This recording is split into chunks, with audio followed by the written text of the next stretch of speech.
Why did you launch him 80 feet in the air? You told me to boat flip him! I didn't tell you to launch him 78 feet in the air. I flipped him in the boat, didn't I? Send it to the moon. I sent it! You said boat flip him! Oh, yeah. Do you fish? No. You know, people who don't fish think that fishing is lazy or boring, but it is the complete opposite. There are 100 little decisions to be made, variables to be considered, and you're never quite sure what made the difference. Did I cast too high, too far to the left? Did I reel it in too slow or too fast? Is the lure too shiny or too dull? Do I stay here or should I go over there? And you know it's not luck, but you do not know by how much. Because I am never, disappointed out here because I don't expect anything, because anything is possible. I can be hopeful out here, even in failure. Because I know if I just go out there around that tree, it might be different. Something might be different. Something I do might make a difference. On my property, you didn't win in my yard. Wait. All of you. Daddy, chill. What the hell is even that? You're listening to Fishing the DMV with your host, Thomas Ahrens. Fishing the DMV is brought to you by Jake's Bait and Tackle, located in Winchester, Virginia. If that doesn't get you jacked up, I don't know what will.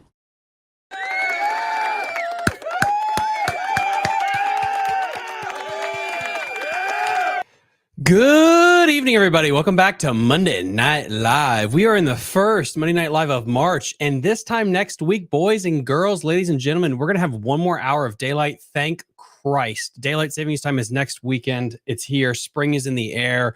I keep saying this shit, and we're going to get murdered with a snowstorm probably next week, but at least right now, it feels like everything is moving towards that, that early pre-spawn vibe, at least here in Northern Virginia.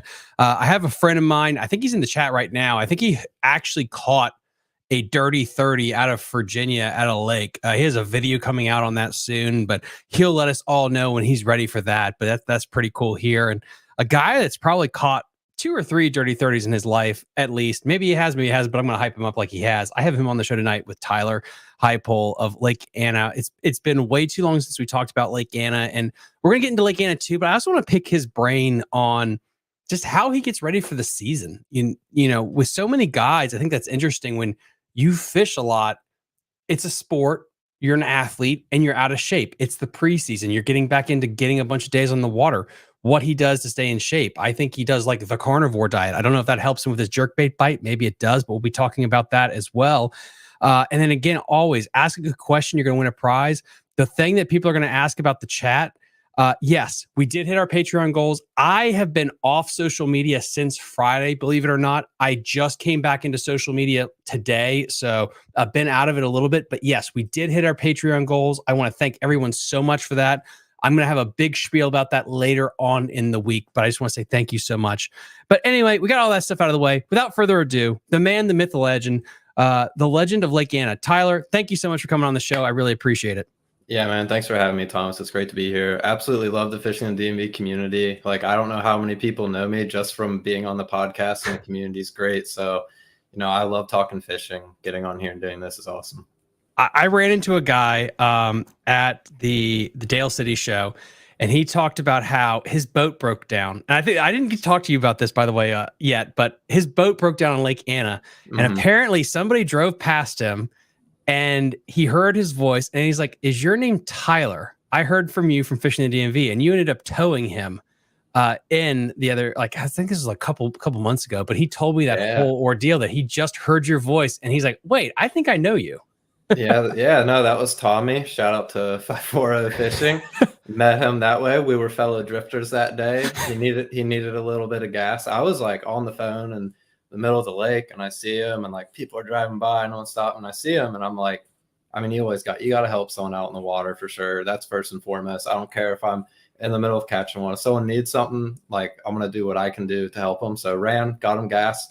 Got a new contact, and just been talking fishing ever since. So little things like that happen, but yeah, no, that was interesting. That was funny. That was an interesting day.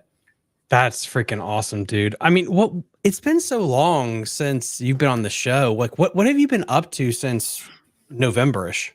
Yeah, so I mean, honestly, a lot. Like, I heard you mention just about like staying in shape and stuff. So yeah, like that's huge to me. I do that. I'm a gym rat a little bit. Basically, my life is gym, fish, sleep, and then work. And then work is it's important, but like, I don't know, fishing is work. Like, I can call it like guiding work, but my other work, I have a lot of free time.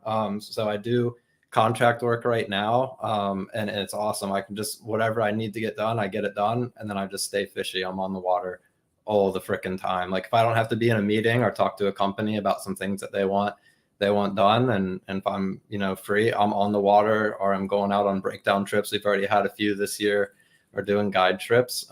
That's awesome. And then just like getting the boat ready and getting everything situated and all that in orders. Like I just had a massive order come in with all sorts of cool stuff that people are going to get to use this year.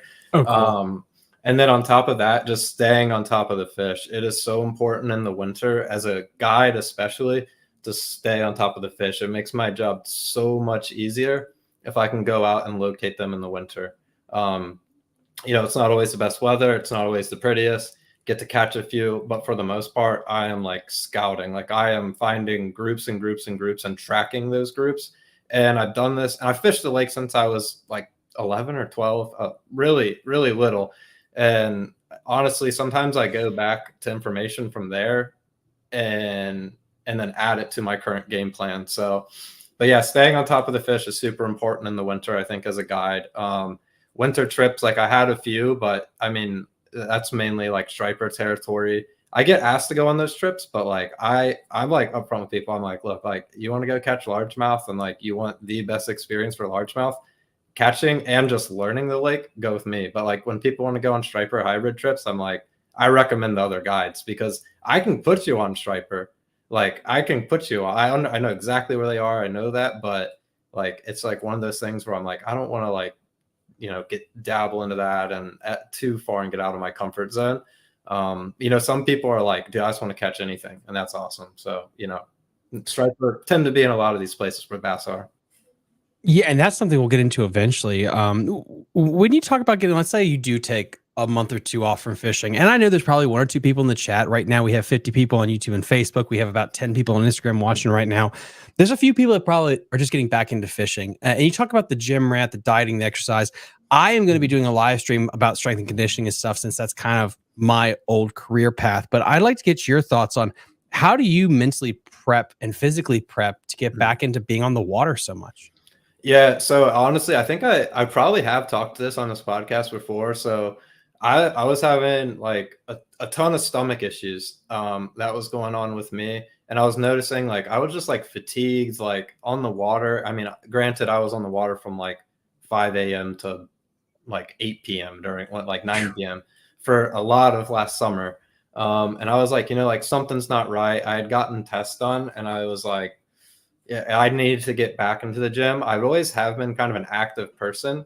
And that was huge for me this year. Was like, so like on average, I average around running 18 miles a week. Holy crap, dude. And then I do weights 5 to 7 days a week, just depending on like how my body feels and how I need to recover. And I'll be honest, I'm in the best shape of my life. Like even when I was younger, when I'm on the water, like dude, I'm just juiced up. Like I'm just ready to freaking go. It's awesome.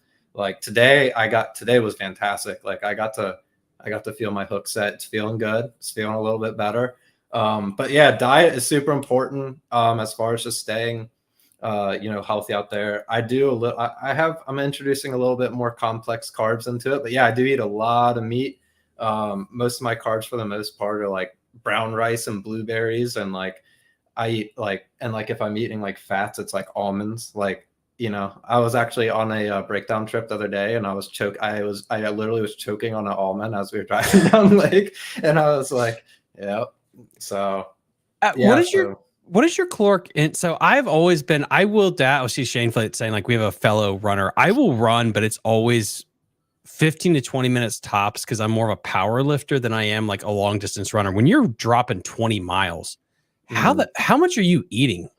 Honestly, some days not enough. Eating is the hardest part. So I can cut, like I'm great at cutting, but like bulking up, like that sort. So I lost about from this time last year, I've lost 30 pounds of fat. And I've gained 10 pounds of a little less than 10 pounds of muscle. My body fat percentage was sub 10 recently. And so I was lean, like I was shredded. I wasn't like this bulky, but I like shredded lean.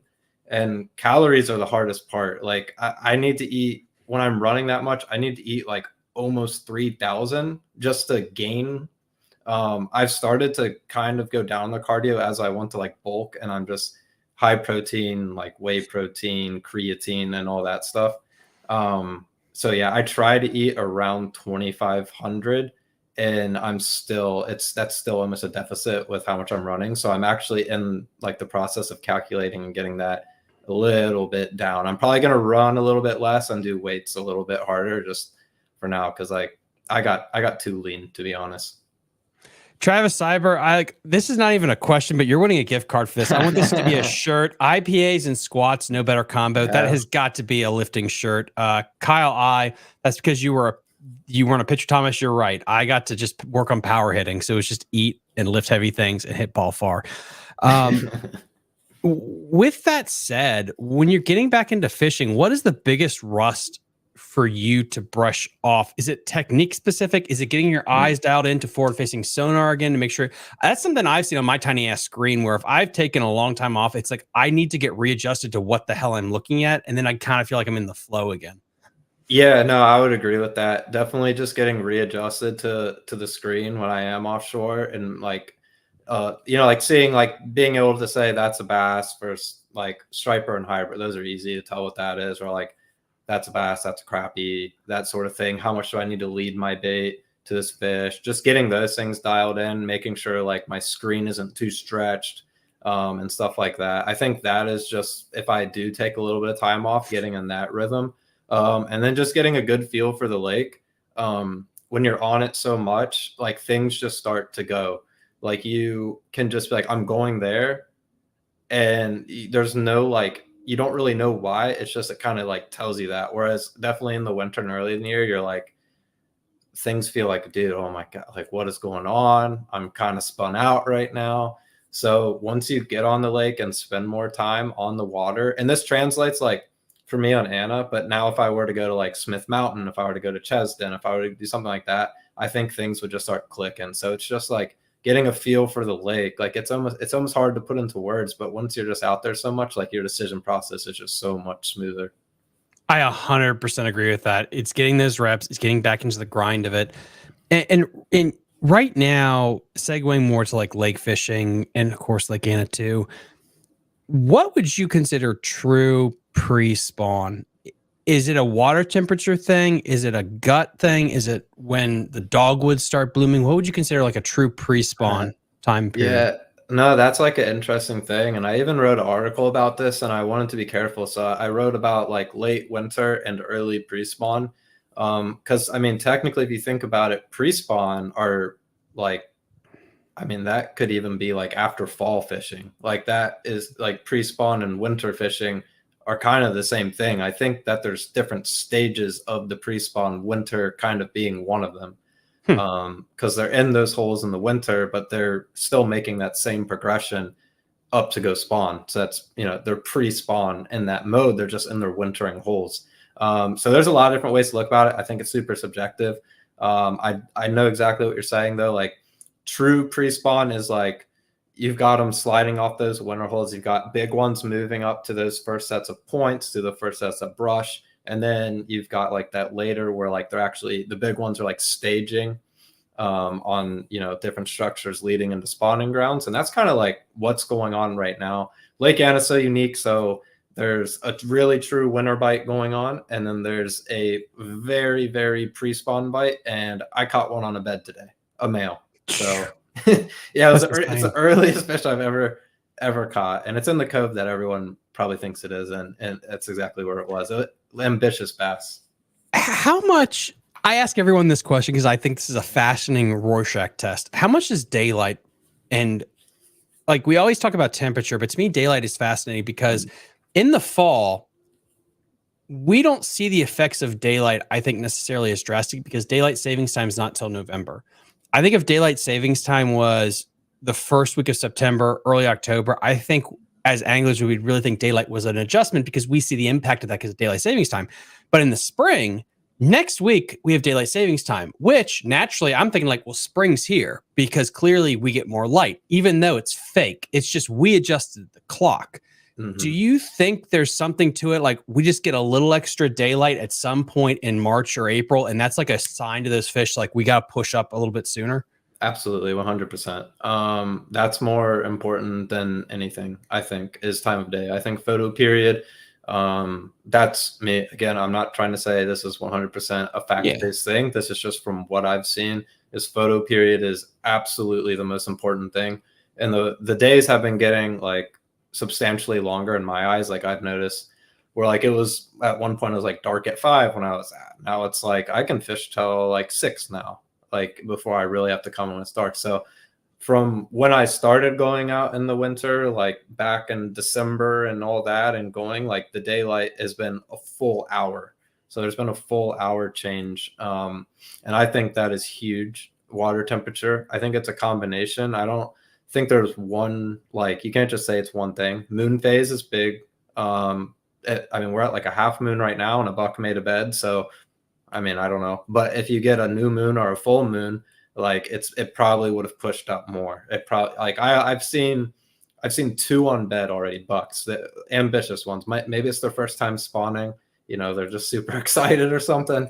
But it's photo period is going to be my number one thing, water temperature, and then moon phase. And if you get a combination of, say you get a warm front with a full moon or a warm front with a new moon, like absolutely you're going to see a big pull up into spawning flats and spawning grounds. Does the size of the buck matter at all? If you start seeing 12 inchers and then all of a sudden a week later you start seeing, you know, 1.5 pounds, a little bit bigger bucks, does that matter at all, or it's just something random that popped in my head? You know, I'm not, so my biggest fish I've ever caught out of Smith Mountain was just under 9 pounds on a bed. And it was with the smallest buck I've ever seen. So really, yeah. So, and it was a crazy catch. It was like 4 of us. I don't know how this fish bit. Like there was like 4 of us. Like it wasn't even like in a tournament thing. Like we were loud, we were freaking noisy. And I mean, it was just like one of those things. So, and that was with a very, very small buck. And there was multiple bucks. So there was multiple bucks under this dock. I caught one to get the female to come up, and the female took over the bed, and I knew I had like very short amount of time to get it to bite. And yeah, that was with like a 1 pound buck. So, I mean, but I've also seen like a big, like a nice 2 pound buck with like a 5 pound largie in like the same vicinity on Anna. So I don't know how much it matters, to be honest. And this fish in Smith Mountain was really shallow too, because they spawn pretty deep there, especially on the section that I was fishing. Just reading Trav. Sorry guys, I should actually be bringing these questions up. My apologies. So we got Travis Cyber here. The first big, I guess it's a question. Yeah, it's a question. For a man that pretty much predominantly fishes the forks and up, what advice would you give to fish from the plant down? That's a great question. Get really comfortable reading your mapping. Over 90% of the fish on that section do not live on the bank. When you talk about the power plant and off, they go to the bank during certain times of the year, and you can fish certain obvious structures, but get like really comfortable with mapping. If you have forward facing or you don't have forward facing, doesn't matter. Get really comfortable with your mapping and looking at high spots, looking where creek channels go in and out, looking at pinch points, looking at flats. A bass's life, like in that section, revolves around flats and channels. And then there's little things on those that they like to sit on: stumps, brush piles, docks, rocks, ledges. I mean, there's everything, but flats and channels, and getting really comfortable with mapping and looking for your high spots and where the channels and flats meet and different stuff like that. And then, Kyle, I see your question. We'll get to it here. I got a weird hybrid Lake Fork, Lake Anna question. We're getting to that time of year where people are going to start really gearing up their tournaments to Lake Anna. If you guys have been living under a rock with all the drama online, you know, with Toledo Bend and Lake Fork, they cracked them really good. And there were people that did use forward-facing sonar. And this is not a forward-facing sonar like drama debate. It's more of, let me try to like lay this out. If you're fishing a one-day event, the F word. We're getting into the F word. Yeah, we're going to be getting into the F word here, because I think it's fascinating in a 1 day versus an elite 3 or 4 day event. How much would you want spawning fish to play into it versus just dealing with forward facing sonar and offshore fish? We're going to eventually get to a point where there will be a big push of good fish up on beds. do you completely ignore them and just be like, hey, I'm just going to do forward facing sonar or offshore? Or is there going to be a time period this spring where it's like, I'm going to hunt for enough beds that I have that available? Yeah, so for my question, like the answer to this question for me would be different if I was going to a different lake. My strength is absolutely offshore fishing now. So if I was going to a lake where I didn't have the luxury and know where a lot of the spawning flats are, I'm going offshore. I don't care if it's April 15th full moon warm front and somehow we got another hour of daylight. Like it doesn't matter to me. I'm gonna fish my strength if I was in a tournament situation. On Anna, I have the luxury, and what I did today after I had a trip really early this morning and I went out is I caught fish in 37 foot of water and fish in 3 foot of water. Jesus. So on Anna, I can do that. But if I'm going somewhere else, I'm going to live and die about what I'm good at. I'm not going to, I can sight fish. I like sight fishing. It's, I absolutely love sight fishing. I think it's very fun. It's like the most personal way of fishing that you can ever have. It's just mano y mano. It's almost feels like a little standoff. It's so fun. But in a tournament situation, I'm going to just stick to my strengths. I've just always been interested about that with as a guy that's really good at offshore fishing and forward facing sonar and yourself, like, do you think the bed fishing thing, do you think that still has a place to play in a person's arsenal in 2024? Or is that something you think it's going to be phased out to more like, no, you just need to stay offshore and hunt? It's a good question. I think there's potential for sure if you get it's so hard in a tournament situation, especially with a big field. On Anna, someone's probably done it and they can like fact check me on it, but it's a hard place to find 5 good ones and have them all to yourself without somebody else knowing where they are. Like that really has to be your thing. Like you've got to be a mini Drew Cook, a mini Drew Benton. Like that's got to be like your thing, is like, you know, that you can find them. You can find the nooks and crannies where other people aren't looking, where other people can't get a bait, because there's so many fish that spawn that nobody's finding. There's so many. I mean, obviously, if everyone found every single one, like, you know, our lakes would suck. So there's successful spawn going on all the time. And if you're one of those guys that like really knows what you're looking for, then I think it's possible. But it's really hard to say with just how things are going, and the biggest population of fish is usually behind you when you're fishing the bank. So yeah, because I agree with what you said about the biggest population is always behind. I feel like spawning is your primary game plan. I feel like we'll always have a little bit more weight in a one-day event. Yeah, I think the 3-day, the 4-day events of having a spawning bite holdout, I think that's gone. I think with FFS the way it is nowadays, you just can't crack. You could probably crack a 30-pound bag one time on the beds, but you're not going to do it 4 days in a row with the hammers and how they're doing it. And we got Blink Nation. Blink Nation here is going one. Wasn't there a guy who took down a recent open fishing shallow without? Oh, no. Okay, so that's like with forward facing. Yeah, it's with forward facing. But this is always the thing. Like, I know someone in the comment section is like, wasn't there this dude one time? I know one time you'll get a John Cox. I'm saying on average, is that how you want to actually plan your day? That's what I mean. Yeah. Of course, there's going to be exceptions to the rule there. That's just what's going to happen. Then we got Colt, or I'm sorry, his name is Colt, a bunch of ones, but his real name is in the next message, which is Randy, one of my Patreon subscribers. Tyler, what is your favorite part of Smith Mountain Lake and why? Thanks. Like the dam, the lower end, deep clear, where the smallmouth and predominantly like smallmouth and largemouth mix in. Like the mouth of the Blackwater, mouth of the Roanoke to the dam. That's my favorite. Again, it just offers so much more like offshore type fishing. And I just think from my experience, that's where your biggest population of big fish live. This is a fun question. All right, we're going to get into the drama here. And I'm going to add to this guy's question or statement. Timmy says, waiting for Tyler to spill the juice on Anna. Is Anna a place where would you say it's a spot place or a pattern lake, first off? And then would you really think there's juice to win there? Or is it just about understanding how to run a pattern if it is a pattern lake? Yeah, no, that's a great question. So I always look at spots and patterns as interchangeable.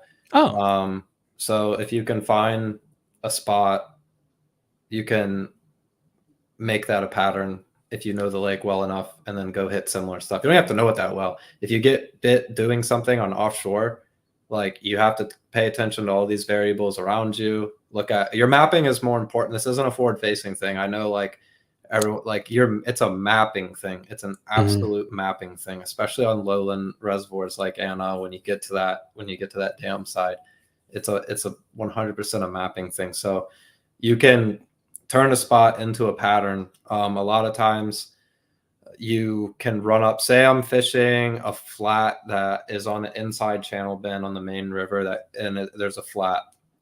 So I'm catching fish there. It's a spot. There's brush around that spot. All I need to do is just look at my map and find the next area with a similar setup, same side of the lake, and go, and more often than not, you're going to find fish. So, like, yeah, it's like spot specific because but like the thing on Anna, it's loaded with brush. Like any somewhat obvious spot, like someone's put brush there, or there's something there already. And then you go to the next one that looks like that, and there's brush there. So, and a lot, not all of it is brush related. Like, there's a lot of like high spots and stuff on the main lake out in the middle that are very close to the main river channel. And you can do that. I can tell you today, I did run a pattern. Like, I caught fish doing a little bit of everything today, but the big fish that I caught today were all on secondary points, on stumps, on isolated stumps. when I was a long time ago, when I was fishing a college tournament, I think it was Lake Murray in practice, and we asked one of the locals there, and he saw that we're from out of town, and we're just some retarded college kids. And I asked him like, what, and I said what the juice is, and he looked at me, he's like, it's not about the juice, it's about how much time you spent behind your graph. And he left. That was it. And I didn't think about it much until I got older. It's like, what the hell do you mean by that? And when you're talking about the brush piles and the stumps, it's like, it's not the juice necessarily, is it? It's about how many days did you not bring fishing gear, and you just marked every damn brush pile and every stump, so you know where it is. Yeah, like, I don't even know how many little things. I probably have over 1,000 some waypoints on Anna of just like little things. And Timmy knows how to catch them out there too, so he's just being really goofy. He knows how to catch them out there.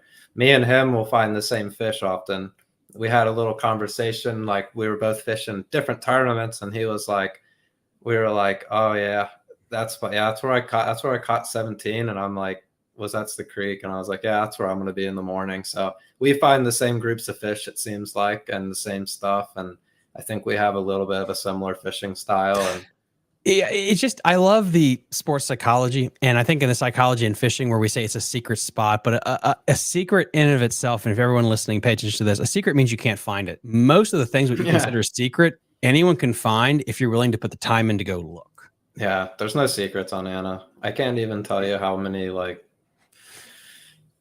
times, like, I've never even thought this. I've got like maybe 4 or 5 things that I don't think a lot of people know about, but I don't know how many brush piles or little sneaky spots and all that stuff that people know about, and I know they do, or I know that someone was there like 20 minutes before me and I just didn't see them. So that's like, I don't let that get to me though. I don't know, it's mental. Like, you got to be like, I don't care if someone was here, I'm going to do something different to figure out how to make these fish bite. How do you deal with that? Because that is such I really think as anglers, this is what holds good anglers back from being great anglers. Is this, again, guys, this is just, let me know in the comment section if you think I'm like full of crap here. People, I think, hold themselves back by saying it's because of a secret spot or a secret bait. And the people that really come to mind, like a Watson, who he really popped when the Whopper Plopper was a secret bait. But then once everyone knew about that, he dropped off the face of the earth because he seemed to really rely on a secret bait or a secret spot. And after I've interviewed everybody, there's not a lot of secrets. Everyone, what they think is a secret, somebody else is also throwing it. It's because your confidence is wrapped up that nobody else knows about it. And I feel like that hurts you as a fisherman, because if that stops working, you don't have the confidence to just go out and adapt. Yeah. Yeah, no, I 100% agree. There's no secrets. I'm like the most open fisherman that I know. So I tell people all the stuff that I find out. Like I've definitely thrown some stuff or been like one of the first couple people to throw some stuff on Anna. And then I'm just like, I'll just show it, tell somebody I don't care. So, and the other thing is like, if anyone thinks they have a secret spot on Anna, they don't. So you got to get that out of your head. So I promise you, me or somebody else knows exactly where it is, especially if it's a brush pile, because someone made that brush pile that you found. So somebody knows about it. There's very, very few secrets. I think what you can get secret is your technique and how you approach that. Yeah. And how you approach a certain situation can be a little bit different, whether you're going to sit off the fish a little bit more, you're going to adjust your boat position, you're going to read them, you're interpreting the data on the screen constantly. That's what I'm doing. Like I'm just being a little computer trying to process this data, constantly seeing what the fish are doing. Are you feeding up? Are you feeding down? When I threw at this brush pile and I made commotion, did the striper roll through and then the bass drop to the bottom? So now I'm going to throw a Carolina rig or a Nico rig and catch them off the bottom. Are they suspended? Like how far do I need to stay off the brush pile to see how the fish interact? Because the fish 100% can pick up that something's not right after a few casts. I tried to make my first cast almost about 80 feet away. Sometimes even more if I can really bomb what I'm doing. Like when I'm doing my big top water deal, like that's not a secret. So if I'm doing that, I'm bombing 120 feet away at what I want to fish. So there's different things like that, and you just got to read the data. That's what's going to separate you. But as far as thinking you have a secret spot or a secret bait, you don't. So I just completely ignore that, and I just go fishing and each day read what's going on. Yeah, because I think I do believe that you can get a hot technique and you got to stay up on the new hot techniques, but you got to understand that that's fading. Like the strolling is hot right now. Spoilers if you guys aren't aware of that. And eventually everyone will do it and then you're going to have to move on to the next thing. But you still need to know how to Demiki rig, wacky worm, shit like that, because it's not always just going to be the hot thing. And I think Travis is coming in off the high bar here, slamming with it seems like in today's age, the secrets are in the settings of your graph. Oh my goodness. Look at this person right here. Hot. We said the F word, so I asked for it. Oh yeah. I mean, that's interesting. I know there's so much drama around that, but it's also the people that hate forward facing sonar don't seem to use a lot of spinning tackle either, which I think is quite interesting as well. It's not adapting to the fact that everything's getting super finessey. And you guys go back on this show, like I've said it, like bait casters are going to be gone here from big prime stuff in a couple of years. It's all going to be sissy rigs. Just whatever's happening in California and Japan in 5 to 10 years, that's what's going to be happening here. It's always the trail. And you can see BFS is huge over in Japan. The lighter stuff is huge. Forward-facing sonar. There's a reason Californians and Japanese anglers are so good with this crap is because they're just ahead of the curve with this. The fish are more pressured. I don't know what to say about that. Yeah. No, I mean, I get it. Like, I completely understand it. It's an information tool, but like, there's so many anglers. Like, I'm not trying to toot my own horn, but I could rattle off the list of a bunch of anglers where you could get on a boat with forward-facing, and they could go on a boat with absolutely zero graphs and are literally just have mapping. Mapping is the most important thing. It is more important than forward facing. Yep. Those guys could just have mapping, and you could have the latest and greatest 90 forward facing transducers, and they're probably still going to outfish you. So yeah. It's and if you guys, for the people in chat, maybe you follow sports in the Olympics, but back in the Beijing Olympics, the biggest problem was there was a bathing suit created that was like $10,000, and only a few of our American athletes like Michael Phelps had it. And when he put that thing on, he literally won every race by like a massive margin. It looked massive in the water because you took all these athletes that were basically neck and neck, and you gave one just a little bit more of an advantage, and it looked really great. If you gave that same bathing suit to Joe Schmo, it doesn't do shit for him. I think that's where there's an issue is you watch the Millikins and all these super like tip of the spear anglers and you give them all forward facing sonar. Yeah, they're gonna be that much better. But I think if you give all of us random Joes like forward facing sonar, I don't think that equates, right? Like Tyler's probably better at it than I am. So clearly, if you gave us the both setups, his ass would be better with it than me. So I think that's what's so hard with this equipment stuff is it doesn't get into the individual's ability to understand it. And Timmy, we're going to be getting into this. I know there's so many questions here, so I'll just shut up and we'll get through all these questions. And we can do a I hate forward facing sonar episode a little bit later. Kyle here. Kyle, you just won a gift card to Jake's Bait and Tackle. As always, message me on Instagram, Facebook, or email me fishingdmb@gmail.com to get it. Need to know if Tyler fishes the Terry's Run section of the lake. If so, what bait is he throwing up lake? Man, you are just straight to it, aren't you, boss?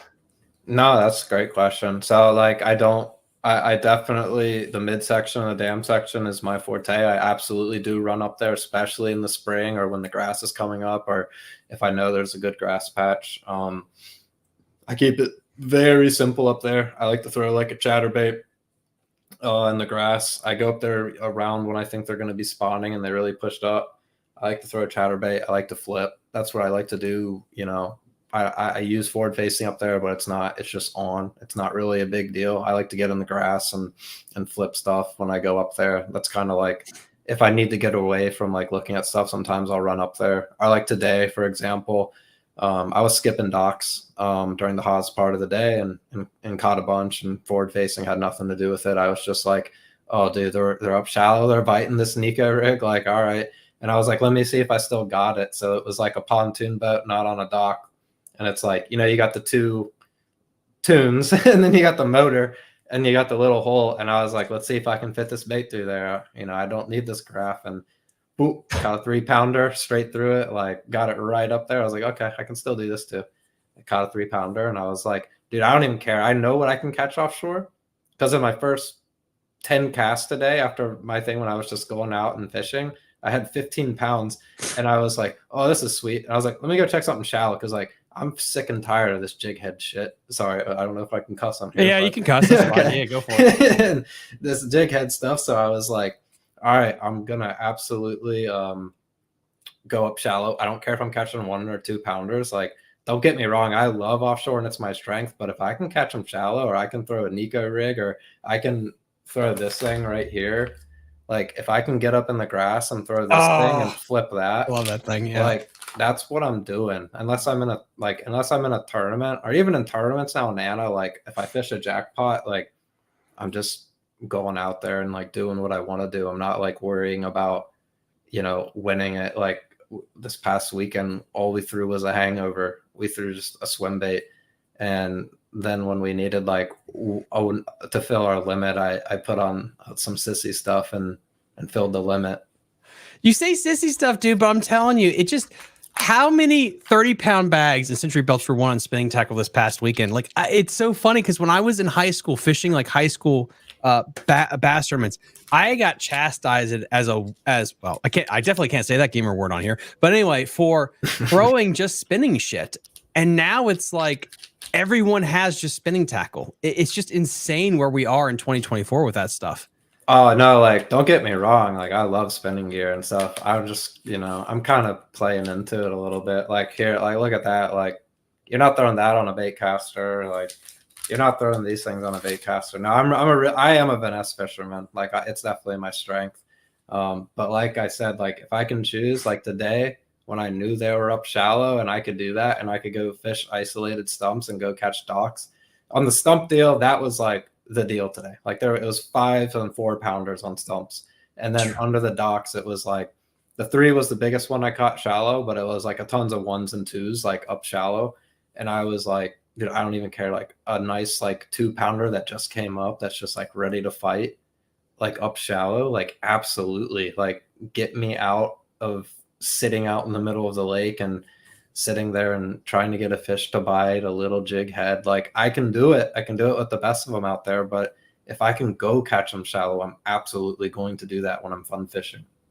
Dude, that's freaking awesome. And then we got, let's see, let me pull this chat up right here. We got Joseph with the first super chat of the night with $9.99. Great episode so far. We are closing in on 100 people viewing right now between Instagram, Facebook, and YouTube. Hit the like button, guys. It really helps this thing out in the algorithm. This is freaking amazing. I can tell that everyone else thinks spring is in the air. We got a really good question here about vegetation. Does the vegetation up lake let me try this again. Does the vegetation up lake not hold fish on Anna? I don't know why it's what it's called, but it's thick as hell in some places. Before Tyler answers that, I want to say vegetation is new to the lake, relatively speaking. Huge shout out to Odenkirk and a lot of these people at DWR that are pushing to keep grass in the lake. If you're on the lake, make sure you say something because we need vegetation in this lake to make it really pop. We do not want it sprayed and gotten rid of. So anyway, sorry about that, Tyler. No, 110%. I'm right there with you. I'll preach that. Like, if any homeowners on the lake watch this and you go and you buy chemicals for yourself and throw it around your dock, which happens, that's absolutely disgusting. Don't do that. That is disgusting. Please do not do that.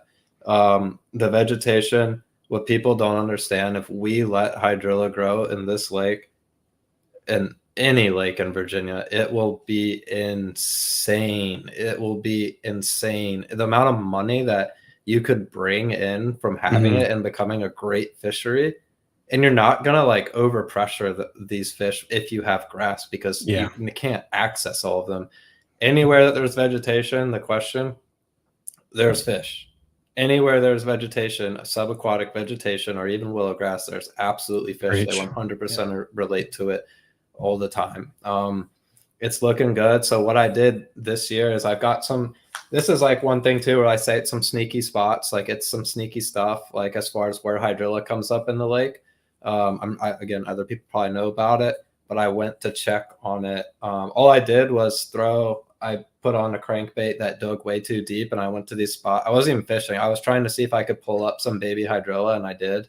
So it looks like in these areas where I whacked them. I whacked them off this hydrilla. That was probably like my favorite thing from the offshore stuff. Like, was I found some really cool hydrilla and just caught the hell out of them. And it's coming up again this year, so I'm excited.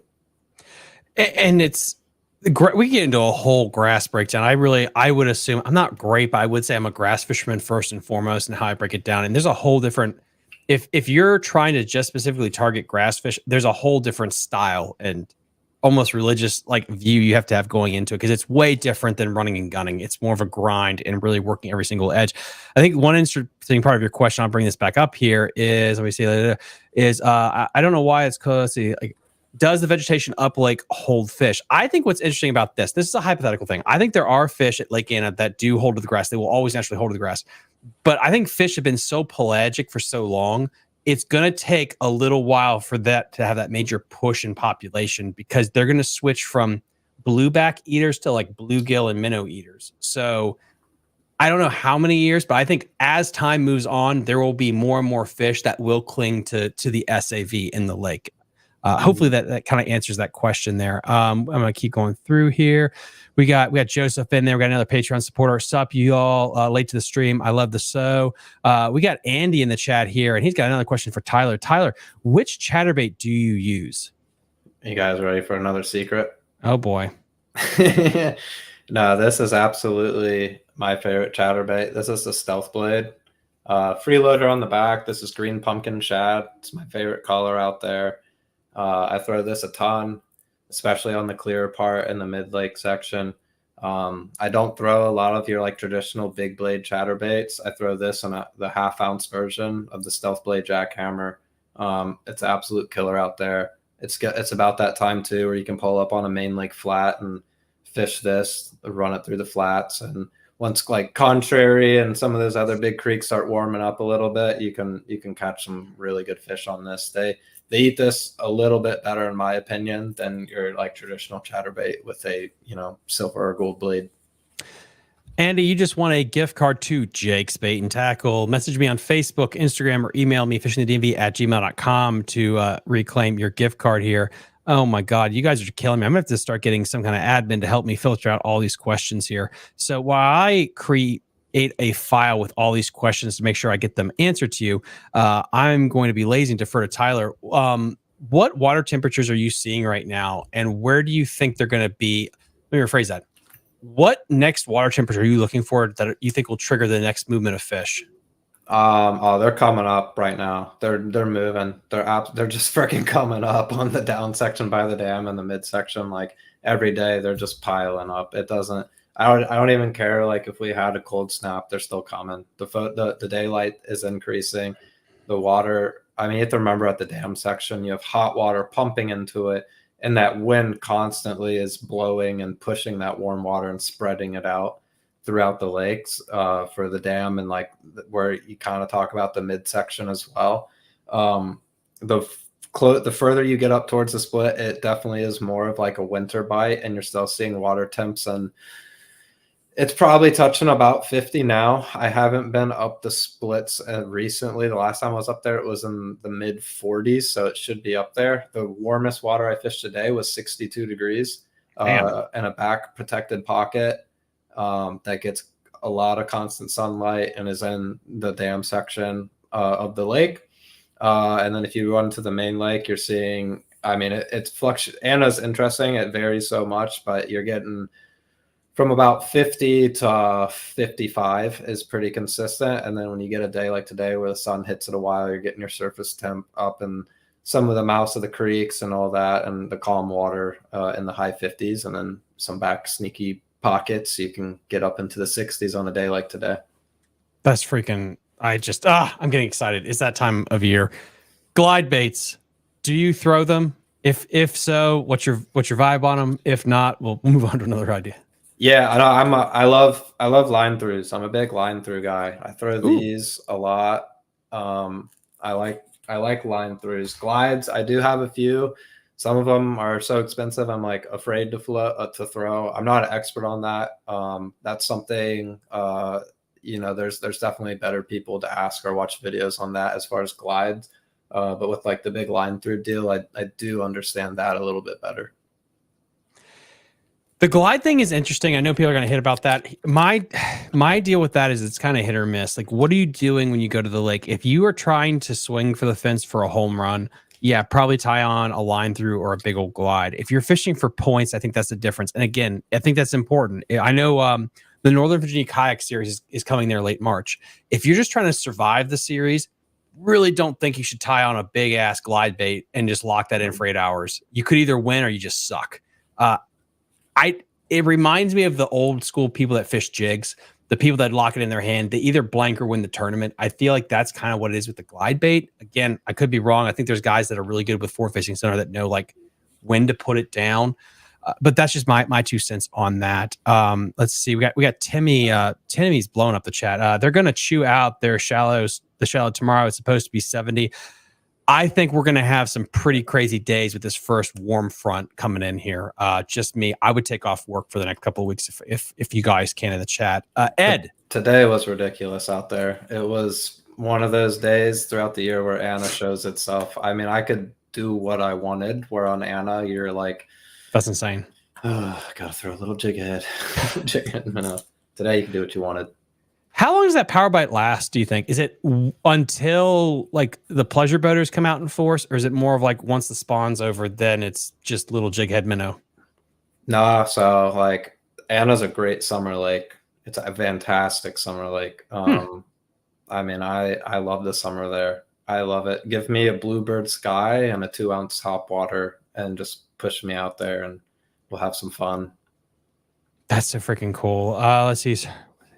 Let's see. We got so many questions here, guys. I'll make sure we get to all of them. We got Ed Greens. I was out on Anna today and did not see many fish in the 5 to 15 foot range. Do you focus on bait balls or locations?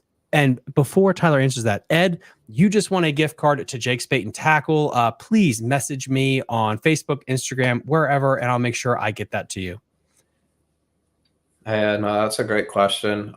So what I'm looking for is, it depends on what you're doing.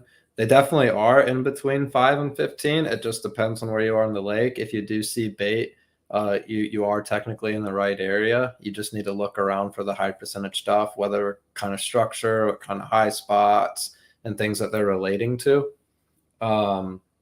it's definitely can be a bit of a needle in a haystack thing. So, you probably were in the right depth. It just depends on exactly where you were on the lake, and then what specifically, you were doing. So it's a bit of a question that could go a lot of different ways, but I would just say, like, keep your head down and pick apart section by section every time you go out and focus on a small area and just constantly build on that, and things will, start to make sense. Like today I caught, like I said, my deepest fish I caught in 37, my shallowest I caught in 3, and there was fish in between and probably deeper, shallower than all of those ranges today.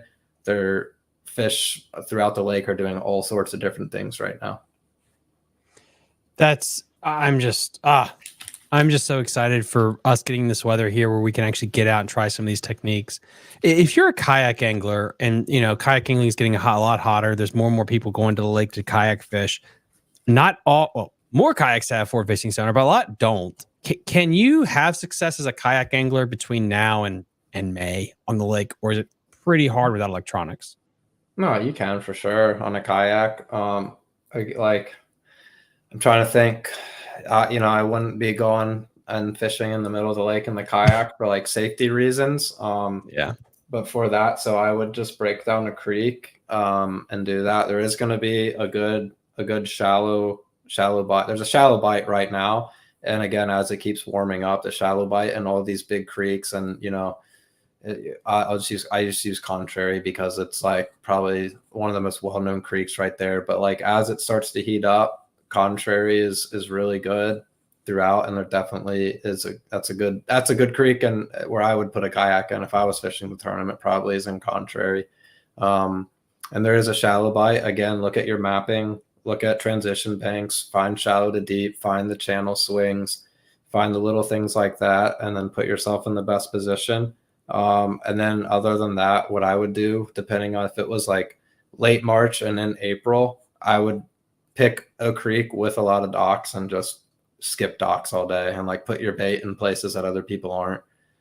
That would be how I would go about a kayak. I'm not a seasoned kayak angler by any means, but that's what I would do. That's great advice. We got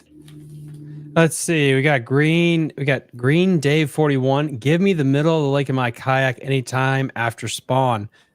You are gutsy, sir. I just think like pleasure dangerous boaters. Man. That's a dangerous man on that lake.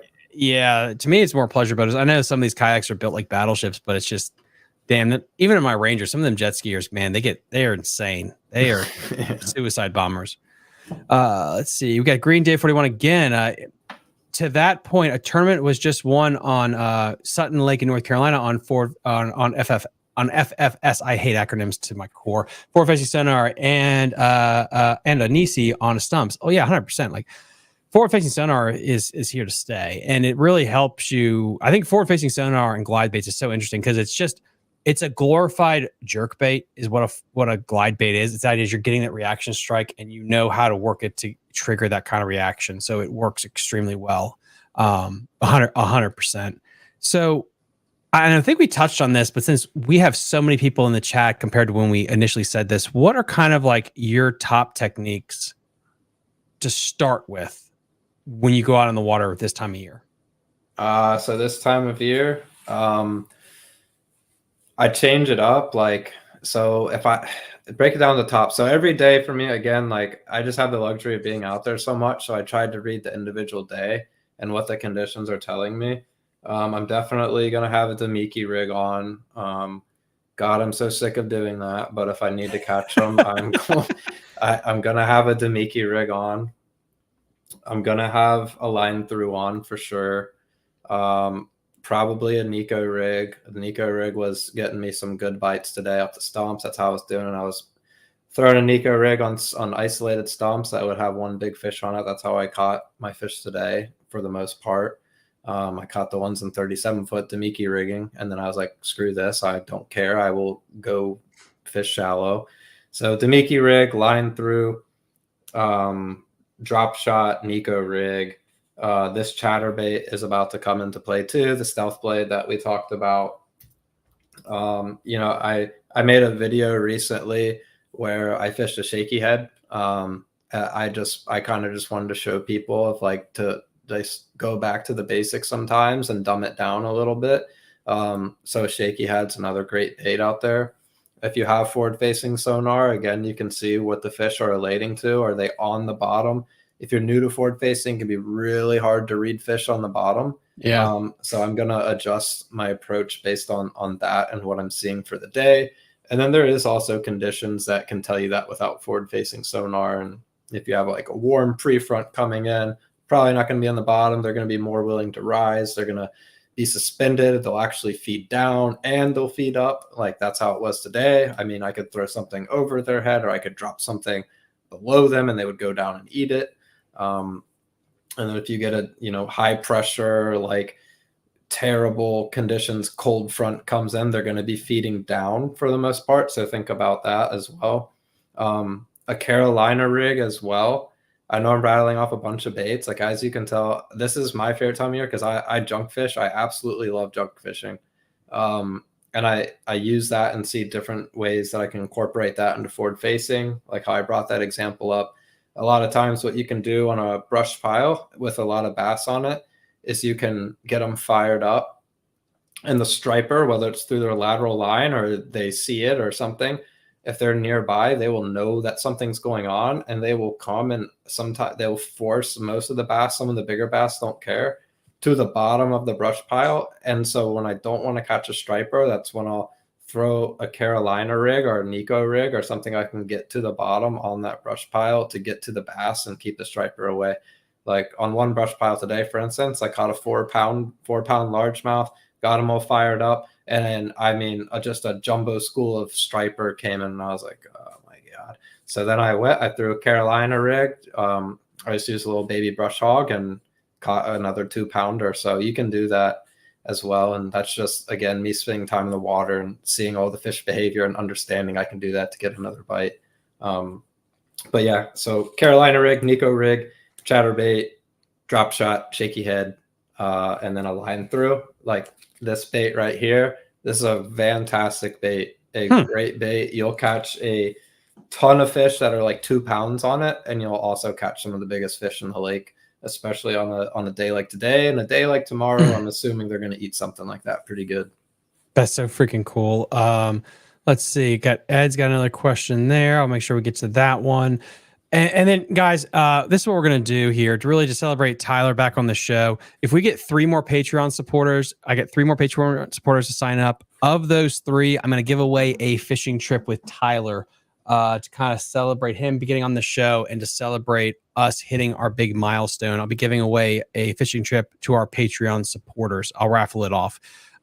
This is freaking awesome that spring is back in the air here and we're able to really talk fishing. And let me get back to where here we go. Shane, here's a question that you had a little bit earlier in the show. Shane Flynn Outdoors. What is your biggest bass on Lake Anna? Guys, keep the questions flowing. 8 pounds. Jesus, that's actually bigger than I thought for Lake Anna. Damn. No, it was big. I caught it on top water. Oh my God. Yeah. I caught a 7 last year, caught an 8. I caught multiple 7s last year, and a few 6s. And then it seems like these were like very sporadic. You have to understand, I was out on the lake 125 days last year. So, and they were like 12-hour days. So yeah, it's a very, very rare thing. And these were like just crazy situations. They were all pretty deep fish. But yeah, it seems like they're few and far between. There's a lot of 3 and 4 pounders, and then there's some 5s, and then you get the very rare chance that you can catch something like that. That's insane. Do you think there's a 10 pounder swimming around there? Yeah, there is. I'm sure there is. I just don't think he's probably really smart, probably seen everything. Yeah, I kind of agree with that. I think the biggest fish in the lake is probably the most intelligent. You've mentioned the Nico rig a lot.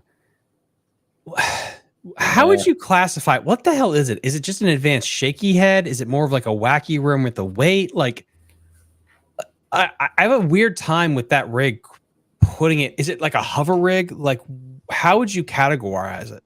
It's a shaky head wacky rig. There you go. Yeah, a shaky head wacky rig. So this is like what I did today. I caught a lot of good fish on this.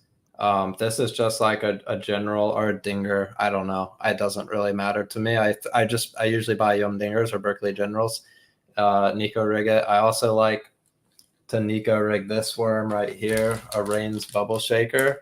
This color in particular, Morning Dawn, are like out there a lot. But yeah, no, a Nico rig is an absolutely great bait for brush piles, for skipping. It's something a little different. I still think like everyone knows what it is or I've heard of it now, but I don't think it gets thrown a ton. And then I'll show a bait that me and my buddy in the state championship last year, and we had a really good first day. Or no, this was the first time before state championship. This was in April. So this right here, this is a divine shaky head worm. So when it does get warm up in about April and when they're spawning, I Nico rig this thing. It's a pretty big worm. And I Nico rig that a lot and get a lot of good bites on that out there. So that's a divine 6 cents divine shaky worm. I like to Nico rig it a lot. It's, you know, you could probably get away with it right now, but I wait till the water to warm up a little bit and have, you know, more of the females up shallow before I throw that bigger worm on a Nico rig. How much weight are you going for? Is it just enough to get it to sink a little bit faster, or do you want it to like drop to the bottom like a rock? No, so I don't want it to drop to the bottom like a rock. I think this is like a 332 or something nail weight that I have in this one. I don't want it, again, like if you're reading the fish behavior, if you do have forward facing sonar, you can see, but I want the lightest thing possible that I can get away with the conditions. I'm a big believer in the lightest weights possible when you're finesse fishing that you can get away with. And another thing too, this is a tip. I see this a lot because when I go out with clients a lot and they fish a drop shot, they fish a Nico rig or they fish a shaky head, is too much movement. You're moving your rod too much. Like, yes, those baits are designed to, there's some sort of current and pressure from the water where you don't need to do much to make that bait do what it needs to do. Like a Nico rig, there's some instances on brush piles where I snap it or I snap it to trigger a bite, but that's like, for the most part, like today, if I would see it, I would just let it shimmy. I wouldn't even touch it, not even touch it. And then I would let it fall to the bottom and I'm not even moving it. I'm not even moving. I'm watching the fish go down to it. I'm not moving it. So many people that I take out with it, that's the first thing I try to correct. Drop shot, Nico rigs, like, oh, I'm like, what is going on? You're scaring me. You're scaring the fish. Like, you're not serious. But like for real, like those baits just do what they need to do naturally by the way they're set up. So you don't need to overshake things. And I think this is something that I was taught. Could be wrong here. I'd love to get your pick on it. When you're doing the Nico rig or Damiki, because that's something I did a shit ton this winter, was Damiki rig fishing and learning that. You're not trying to shake the bait. You're trying to tap the line. You're trying to shake the line. Mm-hmm. And I didn't understand it first until I started doing it. It's like, there's a huge difference where if you're trying to shake the bait, guys, I almost feel like you're trying to feel the bait at the end of the tip of your rod and you're shaking that, which puts way too much action in it. Versus if you have your bait weighed properly, you're just trying to put a little bit of pulse in the line and that'll go down and give it that quiver. Right. Is that what you're thinking, or is it even less than that? No, that's exactly what I'm thinking, especially this time of year at the Damiki. That's like one of the little things too, I'll be honest. Like if I do post a video, sometimes I try to hide what I'm doing with my hands because I'm more worried about what I'm doing with my hands. I do some weird stuff. Some of my buddies with the Damiki will be like, what the what's going on? I have a weird thing I do with a Damiki and it triggers some bites. It's an up and down action with your rod handle. It's so subtle. It's so subtle. It's nothing. It's shake it. When you get into the summer and you're throwing the freeloader, everyone knows about it now. That if you're throwing the freeloader, you can give it some and like give it a little bit of rhythm when you're going in. But like when you're talking winter and early pre-spawn, you want that bait. That bait is designed to move on its own without you doing much. So you don't have to do much to get that bait to move. You just want to, it's more important to have it suspend and have it above the fish. There's some time, again, I say this with a grain of salt, there's times where you can snap it off the bottom, but you always want to keep that bait above the fish and do the most subtle movements possible, especially this time of year. That is freaking awesome. And then we just had Justin Marsh just join the Patreon. Hail, dude, thank you so much. If we get 2 more people to join the Patreon tonight, I'm going to be giving away a trip with this legend right here to those 3 people in particular. I'm gonna raffle it off between those 3, and then we got a couple of other prizes I'm going to give away tonight as well. We got Blink Nation here. Blink Nation says, agreed. Was telling my buddy, if you have the option, go with outweight when you can, each to maximize the natural bait action. 100% agree with that. 100%. And then my thought here is, I think people make their rod way too heavy of action when you're dealing with these lighter, almost forward-facing sonar techniques. Going with as light, as fast of a taper as you can, just so you can get your casting distance and you can really feel that weightless presentation on the end. It's big time. It makes a huge difference.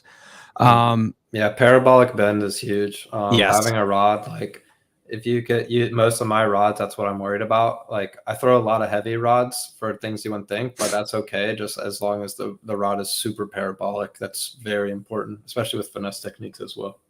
Yes, 100% agree with that. What line are you running with your main and your leader? Are you going like 12-pound braid to like 6-pound fluorocarbon? I've got them all a little bit different. So this one just got out of the bag. Like I was doing this for a while, and I actually the way I found it's crazy. I won't go into it, but one of the ways I do like to throw Demiki is I was throwing 14-pound or 10-pound braid on 14-pound fluorocarbon.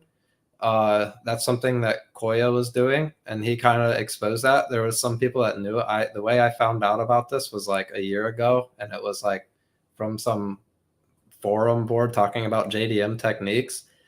Just the way the bait sits. So for Demiki rig, I have a bunch of different things. I use mono. I use 10-pound braid to 14-pound. I use 10-pound braid to 8-pound fluoro.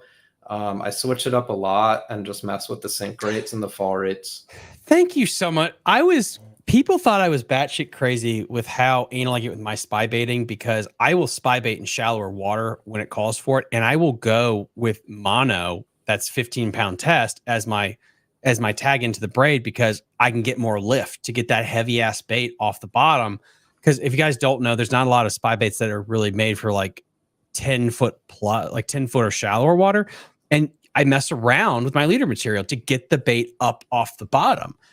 People think that's crazy, but that's such an easy way that you can adjust and tweak that fall rate that no one really does or talks about. Yeah, with a Demiki, with the freeloader in particular, I throw pretty heavy mono because I can do things with that bait that you can't do with fluorocarbon, and pause it and keep it in front of the nose of a fish and just give it weird actions. And then you'll even see like the same thing. Like I use like a shorter, heavier leader with the Demiki, and like you see a lot of people just kind of set into them. Like I crack my fish, all of them. I fish a Demiki on a bait caster as well, which is a little different. I do spinning as well. It just depends on the weight and what I want to do like for that day and how the fish are. But yeah, that's something that's way more important than like a bait color and a specific bait, is like play around with your line size. Like you could run into something that no one else is doing or very few people are doing, and you can see a difference. Like I knew for a fact, like I would throw at the same fish with fluoro, and then I would go to the mono and be able to like pause it and keep it as it would chase, and like just have it almost perfectly suspend, like a perfectly suspending jerkbait for a second, and they would like boom, eat it. Usually when you kill a bait on forward facing, your bait's falling, tracking, your bait falls, fish doesn't care, goes away. If it's tracking, that's another big tip. If you are using forward facing, you can see a fish follow, get so excited, and, you're like, and you change your retrieve for 1 second. Yep. All it is 1 second. All you need is 1 second. That fish is gone. So you just like don't even like worry about it. Don't stop. Keep it exactly how you're doing, exactly what you're doing. And then if you do find something like, oh, if I'm doing that and then I snap and then it will bite, or if I pause for a second and I can have a line that keeps my bait like still for a second, that can be the subtle difference. That can be a big thing. Dude, Guys, this is absolutely the juice. You need to go guiding. You need to go out with him this year. Really kind of support him. He's an absolute gem. Brew Tank, you get your 100 Patreon tonight. Got to chug a beer live. I do not have beer or tequila, but I wish I did, honestly. I will be down at Smith Mountain Lake Thursday night with SB Fishing and stuff. We have a house. We will have tons of alcohol, and we will be doing a live stream. So I apologize for whatever I say in advance, but we'll celebrate then 100%, boss. We got Kyle I. The meat and the potatoes we need. No, 100%. And then Tim is giving away some stuff. Throwing the Jackal iProp 75. They don't sink as fast, and they have best stock hooks. They chew it. People don't throw the spy bait, and I've been talking about it for a year, and still no one throws it. So that's fine. It's just more for me. It's like Brian Thrift says, it's a nice thing I have on my deck in case I see the conditions line up and I have it ready to go. And it throws probably just as good as a tuna size walking bait. It can cast so damn far. If you see a schooling fish on the other side of a cove, you can probably hit it with a spy bait. Like those suckers fly. Yeah, they do eat a spy bait good out there. Timmy, that's the exact spy bait that I throw as well, man. Dude, oh Lord, did you let him in your boat or something, man? He's just poaching all your shit. I'm telling you. No, he's good. We fish very similar, I'm pretty sure. I don't know. I gotta go out with you, Timmy. I want to see you fish shallow, though. I want to see a crack one on a frog. I would love to watch you guys live stream together. That would be a fantastic fight. I think you caught a big with me on a spy bait. I did. I caught a big one with you. I blew your mind with the whole spy bait thing, Shane. And then you started to crack some big ones too recently, I think. Okay, got Kyle I again. Best topwater for Anna. That is a hot topic. You guys ready for another secret? All right. The biggest freaking topwater you can find. I don't care if it's a salt. I like the KVD Mega Dog. I talked about this before on this show. The reason that bait is better than the 6 cents catwalk, I love 6 cents baits, is the weight. So the catwalk, a lot of times you can get, trying to get my hands right.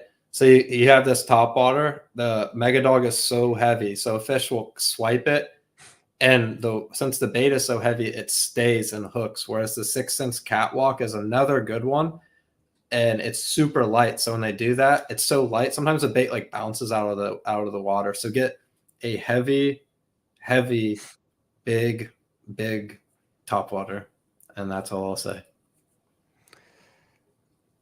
I think the biggest secret there that I'll help a lot of the water is everyone in the chat, stop being ignorant that bass fishing is the only thing that created baits. Please stop doing that. Go and look in the saltwater section and you'll find some freaking gems. Most of my big topwater plugs. And if you're down south, go to some of the bait and tackle shops down south on Blueback Lakes, Lake Murray and Hartwell. They're selling saltwater size walking baits and poppers. You would think it's for tuna. But again, when you're over 30 feet of water and you have that big ass plug, the drawing power is insane. And I really think it's not, a part of it is the size. Like it does represent a big blueback, but it's just the drawing power. If that fish is down 20 feet and that sucker hits the surface, it gets their attention. No, I don't know how many times I have a video. I have a video 100%. I don't know if it's on, I think it's on Instagram, but with that bait too, like, I don't know how many times I would have like a 3-pounder on the front hook and a 3-pounder on the back hook at the same time. Like you're reeling in 6 pounds in one cast and you're just, good Lord. I'm a boat flipper. When I do it, boat flip them. 40 pound braid, throw it on 40-pound braid. Guys, so I am having everything up here. We just had 1, 2, 3, 4. We had 8 people just sign up for Patreon. Let's go. My God, I feel like I'm a pimp just pawning out Tyler here. So apparently you guys like his goods. I will get with Tyler after this and we will figure out how the hell we're going to figure out who won this thing. And I will get in touch with you on Patreon, of course, and we'll make the announcement for the winner. And you can get with Tyler to schedule your trip. And then I'll give out some other prizes. I think I'm going to give out a Tiger crankbait kind of gift package as well. My wife and all my sponsors are sweating right now because I come up with this shit on the fly without telling them. So I'll figure that stuff out later. That's my problem. But yeah, guys, thank you so much. That's freaking awesome here. Do you guys have do you have any tournaments coming up? Are you going to be fishing the TBF, the BFLs, or anything like that coming up? I'm going to be doing like the Sunday series and then a bunch of just jackpots and stuff. And like my mindset this year is like, I'm going to like have fun. Like I don't care if I win, don't care if I lose. I don't care. So I'm just going out to fish and like reading the day and like having fun. Like me and like one of my best buddies, like from growing up, like we fished team tournaments, like all grown up. Like we were just being stupid. Like this past weekend fishing a tournament, like don't take it too serious. And I think that's just like the way to do it. I do want to get into like some bigger like 2-day events or fish some BFLs. I want to expand, go to Smith Mountain. I want to fish other stuff, but like on Anna, I'll be, if there's a big tournament on it and I can get in it, I will absolutely fish it. It's hard being a guide and fishing tournaments and having the schedule and getting all that stuff. So I kind of just pick and choose, but I'll be fishing a lot of tournaments this year and just having a good time with it. And then hopefully I can get into some bigger ones down in Smith Mountain, maybe go to the Chick and Chesden. I want to go in Chesden. Chesden is awesome. So maybe I can get down there as well. I want to fish Chesden. I really am trying to hook up with some people down there to fish, to do a Hidden Gems documentary on Chesden. I feel like that's a quiet lake that no one talks about in Virginia. Another one is so fun. It's so much fun. There's some big ass fish. I saw SB. He pokes a lot of giants out of there. Yeah, no, it's awesome. So like I'll be honest with everyone. I fish Anna so much, but Lake Anna's still Lake Anna. Like imagine guiding on it. If you think you go out there and have a hard day, like it is a hard lake. I will tell you that. It's a hard lake to fish. I went to Chesden twice last year and it was like the easiest thing. Oh, here's some pads, here's some grass, here's where this channel swings back into the spawning flat. Go throw a freaking chatterbait. I had 20 pounds. The first day I ever went on Chesden, I just threw a chatterbait and caught 20 pounds. And I was like, okay, this is freaking awesome. so like my experience on Chesden has been like, it's just a great fishery. And that's interesting because you say yourself as I'm offshore, forward facing guy. That's what you're good at. But I think this is an interesting thing. That's what you're good at. But is that what you enjoy doing? Like if you could go anywhere, what do you enjoy doing fishing wise? Ooh, that's a good question. I mean, I grew up like my fishing beginnings are pretty humble. I was a kid that dragged a trolling motor with fishing rods to a John boat and learned how to like flip a jig and, you know, fish stuff like that. Frogging. I spent a lot of time on the Potomac. Like if I had to pick and choose, like today you said, like I knew I was only going to probably catch 2, maybe 3 pounders and some 1 pounders. But if I can go up there and catch them shallow and skip docks and get around that shallow stuff, I'm absolutely going to do that. I know my strength is offshore now. It's unfortunate. Like it just is. But no, if I can boat flip and throw big bait or frog or top water or something, like that's what I want to do. So that's what my heart wants, but my mind makes me go out and says, hey, dummy, you know, you can go out there and catch more weight and you know exactly what you're doing and how to do it. But my heart wants to go shallow. I'm a smallmouth river guy. As much as I try to be, I probably have made all my money fishing grass and tidal, but then I have always been a smallmouth BFS kind of guy. I mean, I live on the upper Potomac, Shenandoah, and I'm getting better with offshore. Like I would like to say that that's something I've always want to constantly improve on to get up to the Milliken and your level of it. Cause you just got to learn how to do it just to be able to survive the tournament scene. But damn it, if I could, there's so many other ways I'd rather do it. Cause it's just more, I just think it's more fun. And again, it's not like saying like, I'm not, when I say that, I'm not shitting on forward facing sonar. I just prefer a frog bite. I prefer chasing smallmouth shallow in riffles. I like the hunting aspect way more. And we got we got 2 good questions here. We got Bink Nation, jealous of y'all, LOL. Up north here in Maine, we're stopped praying for some more open water. Warm weather this week, so we're getting up. What do you mean by Maine? Jesus, I could not. You must be depressed so many months out of the year. I could not live in a place that was frozen for 8 months. Shout out Tyler Williams. He's awesome. Have you seen him on the guy from Maine on the elites now? He throws a jig, black and a brown one, and just catches them everywhere. It's awesome. Oh, we got Brood Tank here. A Brood Tank, Fishing the DMV Patreon only tournament. So I am going to try to talk to my man Shane Flint. I'm going to try to figure out how to do a Patreon only online tournament. That is something I'm going to try to do with prizes. Not going to lie to you, I don't know what the hell I'm doing. So I'm going to figure it out to beta test it. We do photo contest giveaways. Get it? Once you're a Patreon member, you're going to get a link to our private Facebook group. Post any fish catch photos you have, and then my wife gets to pick. So you yell at her if she doesn't pick you, and we'll pick 4 or 5, and you'll win for the month. While that's going on, I am going to figure out how to do those stupid apps for like taking a picture of a measured fish to try to win. I'm not going to give away Shane Front level prizes because he's like Mr. Beast giving away $500,000 each time.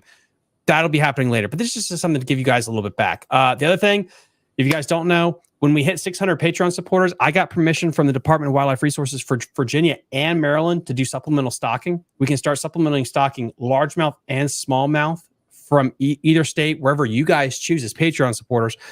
Besides that, we are also going to work with doing ramp renovations.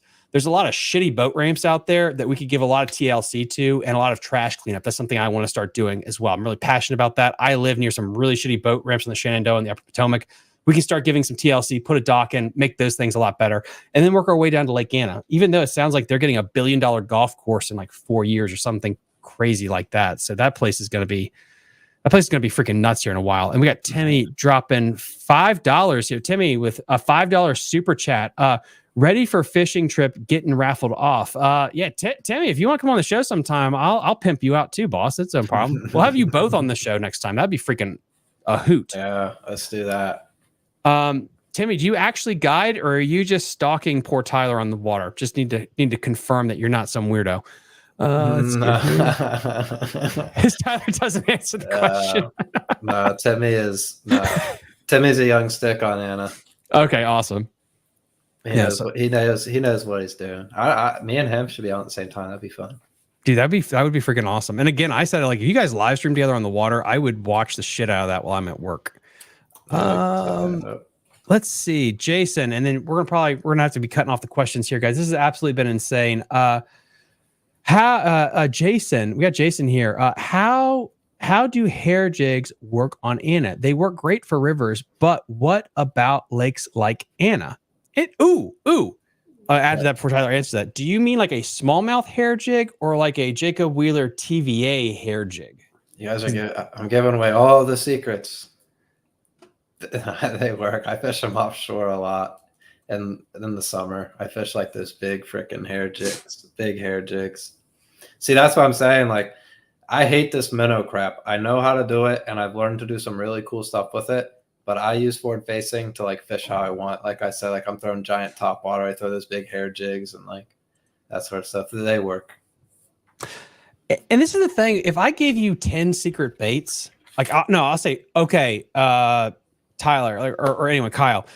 I'm just gonna pick on Kyle in the chat. If I say, Kyle, here are 5 secret baits, go out and fish them. You cannot fish all 5 at the same time. So if I say you can fish a Nico rig, a big spoon, a Magnum spoon, a hair jig, all this, fantastic. They're all secret baits, but you still have to be able to pick one to throw.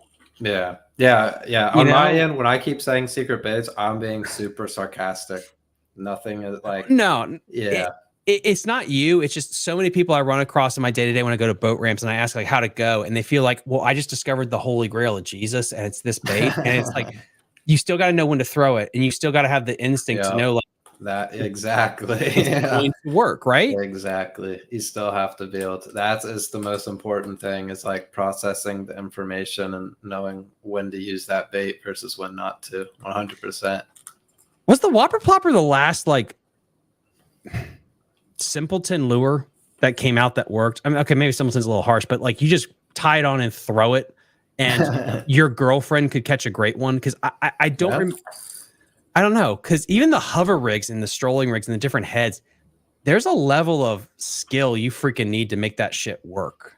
Yeah, hover rigging is fun. I do that. I mess with that. But yeah, I feel like a Whopper Popper is like the true, like, here you go, tie it on, cat. Like, yeah, it's a great bait too. So like on guide trips in particular, it's kind of interesting. If the big walking bait bite isn't working, a big plopper bite works. So like if they aren't really committing to the big, you can pull it on a plopper, and then all of a sudden they'll just smash it. That's so freaking cool, dude. And guys, we're gonna have Tyler again on probably late Well, I better give this juice away too. There's a guy that has worked at a bait shop down at Lake Anna. If you guys know, you know. It's at one of the marinas. I'll give that much away. I'm going to try to figure out a time that I'm going to do a live interview with Tyler and this individual there at the bait shop. And hopefully, I think that would be a really cool piece of material to have. It'll hopefully be warm enough we can actually freaking do it. So probably late March is when we'll record it. But I think that would be really cool to talk about that and just talk about what Tyler's been up to. And hopefully you've had a tournament under your belt too that we can kind of talk about as well. Mm-hmm. Yeah, no, for sure. I have a bunch. Like this past weekend, we fished a little jackpot and just threw the hangover all day and caught some fish. And it was a terrible weather day, but so yeah, I'll definitely have some more in the books by then. Freaking awesome. How can people follow you? How can people book a trip with you? Yeah, so I think you'll have the website and all that will be down below. Yep. That'll be my number. It's lakeannabassfishing.com. That's the website. You can book a trip directly. You can see a calendar with availability. You can give me a call, give me a text. If I take a second to get to you during the day, it's probably because I'm on the water or I'm doing stuff for my other job. But I will get to you as soon as possible. But yeah, and then it's I think you'll have a link for my Instagram too down below. I post on that the most, and then the Facebook page, I post on there a lot. I really am trying to emphasize educational content this year and stuff that people can take and hopefully use when they go out on the water. I posted one video on Instagram a couple of days ago. I'll have that on the Facebook page, and it's about keeping it simple, stupid, and it's just like, ooh, I like that. You're spinning out, and you need to just kind of keep it simple, stupid, and you don't need to worry about what everyone else is doing it, and just dumb down your fishing, and you can start catching a lot more. So a lot of stuff like that, and staying fishy this year, staying real fishy. Dude, right freaking on. I did check, guys. The links are up right now on the live stream on YouTube and Facebook.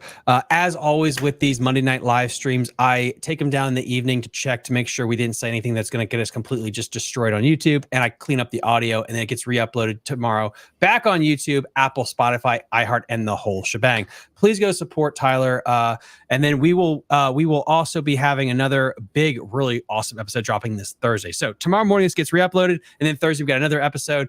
Like and subscribe to the channel. It really helps out in the algorithm. Thank you guys so much more again, and then we'll see you next time on Fishing the DMV. Bye.